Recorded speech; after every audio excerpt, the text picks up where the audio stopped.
अर्जुन ने अपने भाइयों, चाचाओं, गुरुओं और मित्रों को युद्ध भूमि में देखा तो वे हताश हो गए। उन्होंने धनुष नीचे रख दिया और कहा, हे कृष्ण, मैं अपने ही परिवारजनों से कैसे युद्ध कर सकता हूँ? यह राज्य, धन और विजय किस काम की जब अपनों का ही नाश हो जाए। ज्ञान की बात। जीवन में कई बार ऐसी परिस्थितियां आती है जब हमें निर्णय लेना कठिन लगता है, लेकिन अपने कर्तव्य को पहचानना और सही निर्णय लेना ही धर्म है। मोह और भावनाएं हमें सही निर्णय लेने से रोक सकती है, लेकिन सच्चा ज्ञान हमें मार्ग दिखाता है। अध्याय 2। आत्मा अमर है। श्री कृष्ण ने अर्जुन से कहा, हे पार्थ, तू जिसे मारने की बात कर रहा है वे न कभी जन्मे थे न कभी मरेंगे। आत्मा अमर है, केवल शरीर बदलते रहते हैं। श्री कृष्ण ने आत्मा के अमरत्व का ज्ञान दिया और समझाया कि जो जन्मा है उसकी मृत्यु निश्चित है और जो मरा है उसका पुनर्जन्म भी निश्चित है।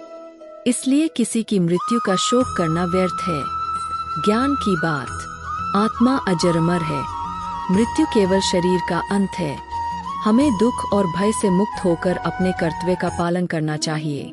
मोह से ऊपर उठकर धर्म के मार्ग पर चलना ही सही जीवन है। अध्याय 3। कर्मयोग। केवल कर्म करो, फल की चिंता मत करो। अर्जुन ने पूछा, हे माधव, यदि आत्मा अमर है और सब कुछ पहले से तय है तो मैं कर्म क्यों करूं? श्री कृष्ण ने उत्तर दिया, हे अर्जुन, तेरा अधिकार केवल कर्म करने में है, फल की चिंता मत कर। उन्होंने समझाया कि निष्काम कर्म, जो बिना किसी स्वार्थ के किया जाए, ही मोक्ष का मार्ग है।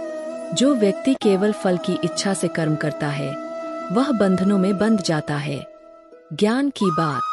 हमें अपने कर्म पूरी निष्ठा और ईमानदारी से करने चाहिए, बिना फल की चिंता किए। असफलता से घबराने की बजाय मेहनत और लगन से कार्य करना ही सच्चा कर्मयोग है। यदि हम कर्म में अपना सर्वस्व लगाते हैं तो सफलता निश्चित रूप से मिलेगी। अध्याय 4। जो हुआ अच्छा हुआ, जो हो रहा है अच्छा हो रहा है। श्री कृष्ण ने अर्जुन को समझाया कि यह संसार एक चक्र की तरह चलता है। हर घटना का कोई न कोई कारण होता है और हर परिस्थिति हमारे लिए कुछ सीखने का अवसर लाती है। उन्होंने कहा, हे अर्जुन, जो हुआ अच्छा हुआ, जो हो रहा है अच्छा हो रहा है और जो होगा वह भी अच्छा ही होगा। ज्ञान की बात। हमें बीते हुए समय के लिए पछताना नहीं चाहिए और भविष्य की चिंता नहीं करनी चाहिए। वर्तमान में जीना और उसे पूरी तरह स्वीकार करना ही सच्ची शांति है। हर परिस्थिति में धैर्य और सकारात्मकता बनाए रखना जरूरी है। अध्याय 5। सच्ची शांति और समर्पण। अर्जुन अब धीरे धीरे समझने लगे थे कि जीवन का सच्चा सुख भौतिक चीजों में नहीं बल्कि आत्मज्ञान में है। श्री कृष्ण ने कहा, हे अर्जुन, जो व्यक्ति समर्पण भाव से जीवन जीता है, जो हर परिस्थिति को समान भाव से देखता है, वही सच्ची शांति को प्राप्त करता है। उन्होंने यह भी कहा कि भक्ति, ज्ञान और कर्म तीनों का संतुलन जीवन में आवश्यक है। जब हम अहंकार छोड़कर